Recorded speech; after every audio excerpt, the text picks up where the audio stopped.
there is a HLA subtype association.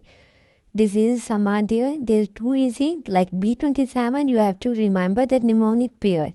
It is just the game of memorization, how much remember strong memory you have. The B27 HLA subtype had association with psoriatic arthritis, ankylosing spondylitis, IBD associated arthritis, reactive and arthritis.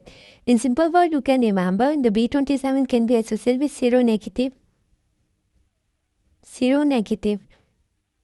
arthropathy. The seronegative means there is the absence of RF rheumatic factor and ACPA. ACPA, anti-saturated protein antibodies. They are DR3. The DR3, the most commonly, it is like a 3, you have to remember SLE. Like E, if you make a reciprocal of E, then it looks like 3. So remember, the DR3 is associated with SLE. And DR4, there are 4 walls in one room. One room having 4 walls. So by this technique, you have to remember that the rheumatoid arthritis.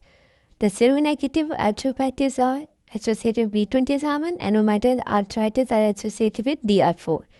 And diabetic mellitus type 1 also with DR3 and sometimes with DR4.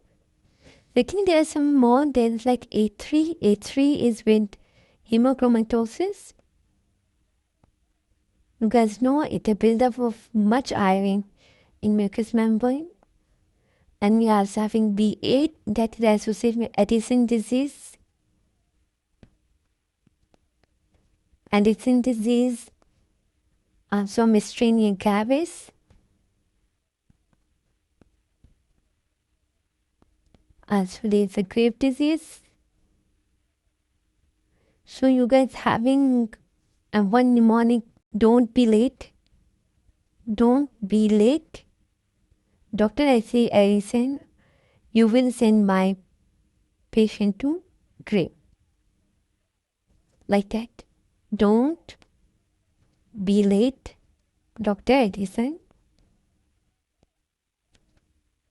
Otherwise, you will send my patient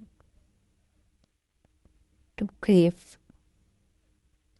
The grave means grave disease. My patient means myasthenia gravis. Edison means Edison, and don't be late. It B8, actually B8. Just like that. And secondly, there is in Addison disease there is adrenal insufficiency in which there will be decrease in cortisol and aldosterone. There is some other diseases like multiple sclerosis, hay fever, SLE and Goodpasture syndrome. They are associated with DR2. And also there is Hashimoto's arthritis. Hashimoto is all doctor. They find their Dr. 5, DR3. Like this. But this, as I explained, that HLA subtype association is so important. So remember that